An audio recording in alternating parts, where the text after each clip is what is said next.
me, a Yomi lover. Anyways, I decided to do that for the review today because I love this movie. I was one of the very lucky few to go see the movie as early as I could, and it blew me out of the water, okay? So, I want to address some things in this movie that are really just irking the critics. The critics are definitely wrong on this one. If you haven't seen the movie yet, go see it, go watch it, get comfortable, okay? Because I'm going to tell you right now, when I went to the theater, it was packed. There were so many people, and it was a weeknight. It was not a weekend, it was a weeknight, and everybody was there. Everybody with their kid, it was a full packed theater. And by the end of the movie, everybody stood up and clapped and said it was a good film. That's how good this movie is. It's so good.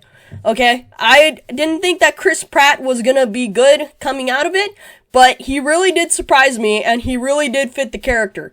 Like, all is forgiven. I forgive him for having no Italian accent for this movie, but it was really good. The performances were great and spectacular. There are a little bit of qualms about Princess Peach being a girl boss in this movie, to which I say, she kinda is, but at the end of it, she isn't anymore. So I'm gonna get into spoiler territory with this movie, because this movie offended people for some reason. I'm just like, why are you offended by an Italian plumber that jumps on Goombas and turtle shells for a living in a video game? Like, if you haven't played a Super Mario game, which I have, I've played Super Mario Sunshine, Super Mario Kart, Super Mario Galaxy, I've played those games before. If you haven't played a single Mario game, you are gonna not like this movie. Or, if you probably have played a Super Mario movie, you're probably not gonna like the movie because you're a hater. And haters out there don't like this movie. But this movie is fun, it's exciting, it gives the people what they want, and it is out of this world. If you watch this movie, you're gonna have a fun time. It has this energy to it that reminds you of why you love the games, why you love playing the games. But it also reminds you why you love the characters, too. And there was a lot of character development in this movie, and it didn't feel forced, it didn't feel pushed on you, it felt perfect. And like, I'm gonna be honest with you, instead of Princess Peach getting kidnapped in this movie, it's Luigi. Luigi gets kidnapped in this movie. But that's kind of okay, I mean, because they didn't want to fall into the trope of like, oh, the princess gets kidnapped and now we gotta rescue her. I mean, there's nothing wrong with doing that trope. I mean, damsels in distress are things in fairy tales. If you haven't read a fairy tale before, you're gonna be offended by Hans Christian Andersen or the Grimm's fairy tales. So, all those crazy people that don't understand fairy tales, that are just triggered by every little thing that doesn't fit their microcosm of understanding, yeah, you're gonna be offended by fairy tales. They have those tropes of princesses getting kidnapped and being in another castle or something like that, okay? But anyways, honestly, this was a good movie. I liked it. I didn't think Peach's character was very forced, but I like how they do, like, the love at first sight scene with her and Mario when she first sees him, and that was pretty good. But Mario is just looking for his brother in this movie. He's just like, I honestly want to find my brother, I want to go back to my world, and that's it. That's what the plot of this movie is. And there's nothing wrong with that. It's a real story. It's actually pretty good. There was a lot of fan service to it, especially with the items that you click and you get that you have to bounce up for and punch or pound for. You get the mushrooms and the fire flowers and the turtle shells. That was a pretty good addition to this movie. I like the blue turtle shell. I love the blue turtle shell. It's amazing. But the Koopas were awesome in this movie. Bowser, Jack Black as Bowser was perfect. He was amazing. He was the best thing. There's a lot of speculation about Bowser too. Here's a personal pet peeve of mine about the character. I don't like how Jack Black is saying, oh, Bowser's bisexual. Listen, I don't need to know the sexuality of the character to appreciate him. I don't care, just so long as he acts like Bowser, because Bowser's whole thing is, yeah, he's hung up on Peach. And they ham it up in this movie, where he's just like, oh, I got a soft spot. He's like, peaches, peaches, peaches, peaches, peaches. He's just like, I got a soft spot for Princess Peaches. And it's just perfect. That's the storyline, and it's pretty good. I like it because it doesn't try to pander to, like, woke sensitivities or, oh, you know, we gotta subvert expectations because we don't want to fall into these tropes that we've had. You know, those tropes, they take them and they make them stronger, honestly, for the movie. Shigeru Miyamoto honestly helped with this film.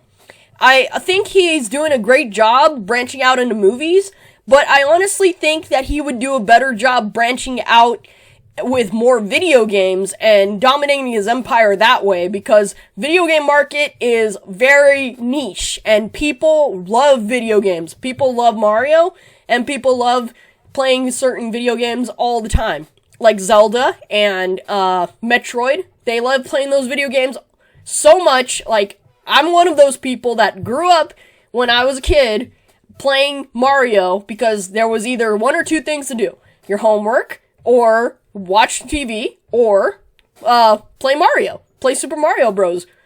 And that was how I spent most of my childhood, just playing Super Mario Sunshine all the time on the GameCube, for anybody who is old enough to know or remember what a GameCube is.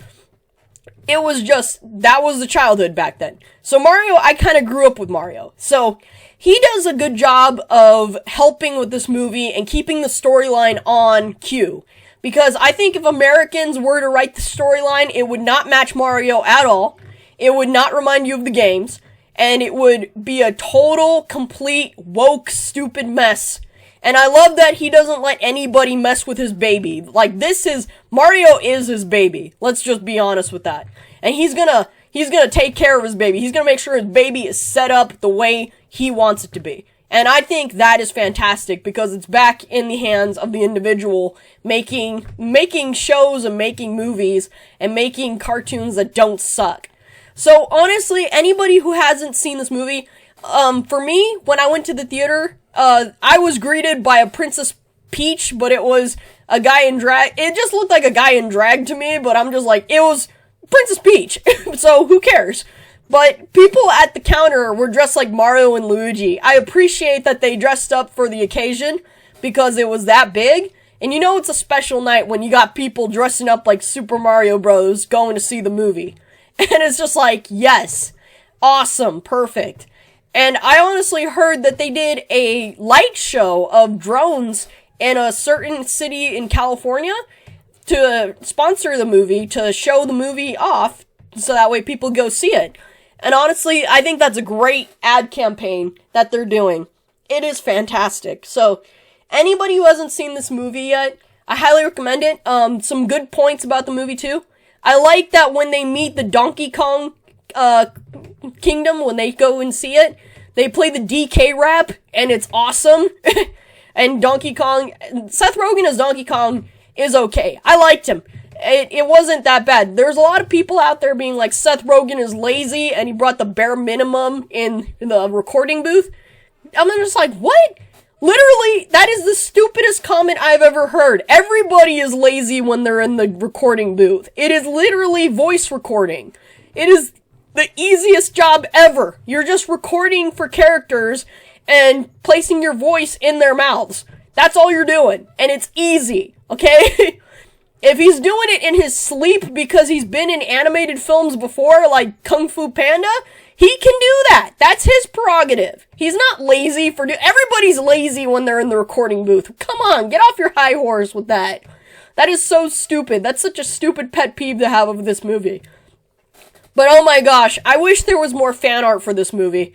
I honestly think that I'm gonna do some fan art because I like this movie so much. Coming out of it, it just made me want to play Super Mario Sunshine again. And that's the feeling that the movie should have, or induce in you, because this is very nostalgic for people who grew up on Mario. It's very new for people who didn't grow up on Mario. And it's an introduction to people that are barely gonna play the games, that are new to the whole Mario world, because it's a really big, extensive galaxy, and it's perfect. So anybody who likes this movie, coming out of it, I highly tip my hat to you, because this movie does it for me. It really does. There's a lot of people coming out saying it was bare minimum, it was meager, it was mid. Honestly, I hate the critics for this, because the critics don't know what fun is. They haven't played a video game, so they're gonna criticize it from a certain perspective, and I honestly think some of them are paid off Disney employees, because Disney is not doing so well right now, so what do? You pay off the competition so that way they get slammed at the box office, so that way they don't do as well. And they're honestly threatened by this movie, because you already got Super Mario World out there. Oh yeah, there was another argument that came out. Somebody said that if you watch this movie, it supports capitalism. Seriously? Stupid. I'm just like, Disney does the whole capitalism thing all the time. And you don't see them losing money over this. It's just like, that is such a stupid reason to not see this movie. And I'm just like, how do you think these movies get made? Capitalism. And I'm just like, it doesn't come from thin air. It costs money to do this. And it costs money to make money. And that's how they do it. So it's just like, honestly, I don't care. Bowser was the best part of this movie, and I loved every second of it. It was fantastic. I was sitting in the theater just loving this movie front to back. The colors are off the chart. The animation is amazing. And the energy from the movie that you get when you're watching it is just, it keeps up until the very end. So anybody who hasn't gone seen the movie, I highly recommend this movie. This is part of Yomi Recommends. I am honestly going to be one of those people that buy the movie. So it's going to be on my shelf. It's going to be a great addition to my collection of animated movies. And I hope they make more movies like this, because we need more Super Mario movies out there, because I'm so tired of the woke garbage that they're spreading all over the internet. Just shoved down my throat politics that I don't care about in animated movies that I'm not gonna go see, because they're spreading politics down my throat. And I'm just like, you know what? I like the Super Mario movie, and I give it a 10 out of 10. It's perfect. Go watch this movie if you haven't seen it already. It's perfect. Bowser is phenomenal in it. Alright, that's it for Yomi Reviews. Peace.